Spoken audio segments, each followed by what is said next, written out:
Bonjour, dans cette séance vidéo, je vous invite à nous pencher sur les postures du formateur. Nous verrons dans un premier temps ce que l'on est en droit d'attendre d'un formateur, puis nous étudierons la posture ou les postures du formateur, notamment à partir du triangle pédagogique de Housset. Alors, qu'attend-on d'un formateur? La première chose, on attend qu'il soit investi, qu'il soit motivé et motivant. On attend que le formateur soit créatif et qu'il puisse porter son projet de formation. Donc, il doit porter son projet pour pouvoir transporter les apprenants, et pour pouvoir les motiver sur le sujet. Donc, cela suppose une certaine énergie, une certaine envie du formateur. Deuxième point, le formateur devra être ouvert et bienveillant. Ouvert aux questionnements, ouvert aux suggestions, c'est-à-dire pouvoir les écouter, les entendre, les prendre en considération, pour pouvoir y répondre, et accueillir avec bienveillance toute suggestion. Troisième point, le formateur est un animateur et un arbitre. Alors c'est un chef d'orchestre qui va penser la formation et qui va poser le cadre de sa formation. Dans ce cadre, il y aura des ressources, des activités qu'il va pouvoir proposer et animer.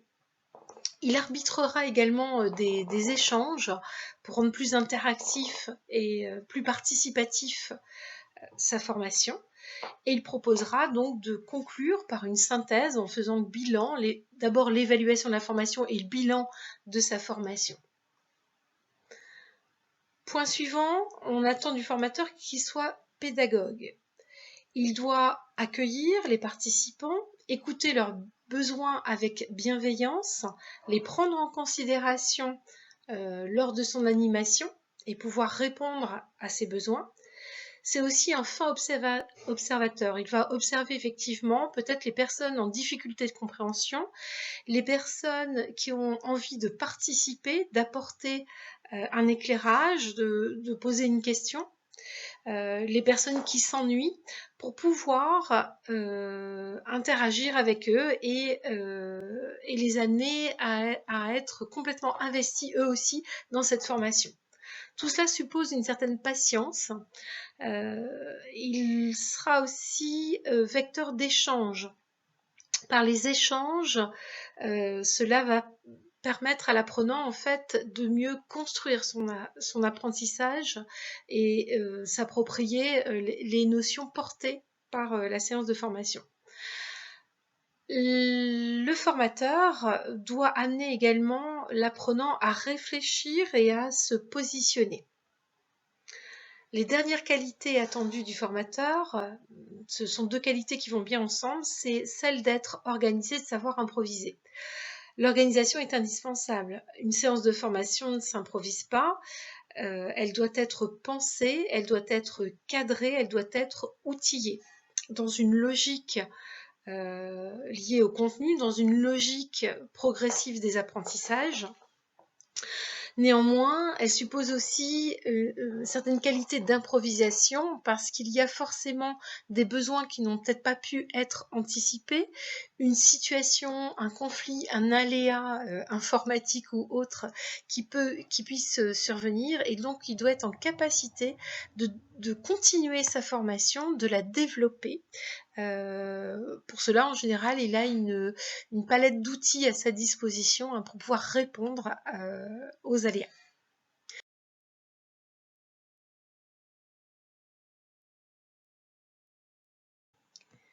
Sur cette dernière diapo, nous allons nous attarder sur la posture du formateur ou les postures du formateur à partir du triangle pédagogique, aussi appelé triangle de Housset. Alors, je vous invite à observer particulièrement les pointes de ce triangle où vous verrez les items savoir, formateur et apprenant écrits en orange.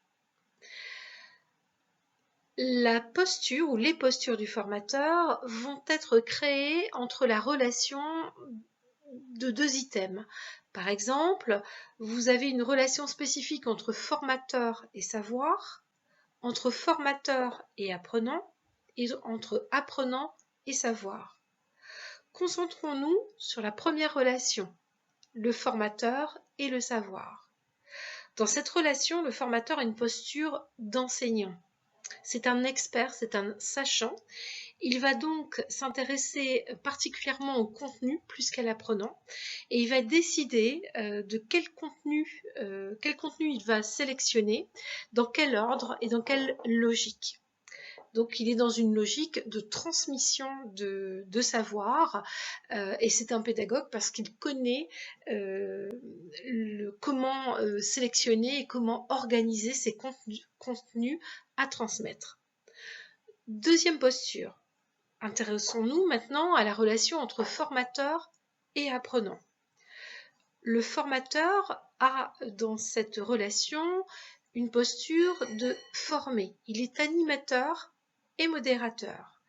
Pour pouvoir former ses apprenants, il va là aussi définir les contenus, mais également la méthode qui va permettre à l'apprenant de se former sur les contenus ou sur un objectif d'apprentissage. Dans cette relation, le formateur va rendre plus interactif la séance en proposant des activités, en proposant aussi des échanges pour essayer de confronter les représentations des différents apprenants, pour remettre en question justement cette représentation et les amener à voir autrement à partir des contenus de la formation qui seront apportés. Donc c'est une relation beaucoup plus interactive, beaucoup plus active. Troisième situation, c'est l'apprenant en relation avec les savoirs. Cette fois-ci, le formateur va proposer plutôt une formation où l'apprenant va pouvoir s'approprier les connaissances. Il va donc proposer une formation où les ressources, les activités seront à sa disposition et où l'apprenant pourra déjà décider peut-être davantage du temps à passer sur les contenus, sur l'activité, et il pourra déjà faire des choix. Le formateur s'efface dans cette relation d'appropriation des connaissances par l'apprenant, mais il renforce son rôle de concepteur de la formation. Il pourra aussi envisager, par exemple, des échanges entre les pairs par le biais d'un forum, par le biais d'autres situations. Enfin, dernière situation et dernière relation et posture du formateur, le formateur pourra choisir d'éduquer l'apprenant. Dans éduquer, c'est-à-dire qu'il va l'apprendre à apprendre. Il va lui donner les outils qui vont lui permettre de choisir les bonnes ressources, des outils qui vont lui permettre de gérer son temps, des outils qui vont lui permettre de s'approprier des connaissances, apprendre à mémoriser, apprendre à synthétiser, donc toute une méthodologie de travail. Dans cette posture, le formateur s'efface encore plus. De toutes ces Sur la diapositive précédente, il n'y a pas de bonne ou de mauvaise posture. Les formateurs campent souvent plusieurs postures au sein même d'une même séance. Il faut qu'ils choisissent la posture adaptée à la situation. Tantôt, il agit donc comme expert, tantôt il conçoit des activités, des ressources qu'il organise et favorise les échanges, et il propose donc plus d'interactivité, ou alors il laisse l'apprenant autonome dans ses choix d'apprentissage pour s'approprier les connaissances et sait s'effacer dès lors que c'est nécessaire pour permettre l'appropriation des compétences. L'apprendre à apprendre reste en marge. Il est souvent proposé en début de formation, en début de parcours de formation, pour inciter l'apprenant à développer son apprentissage en auto-formation.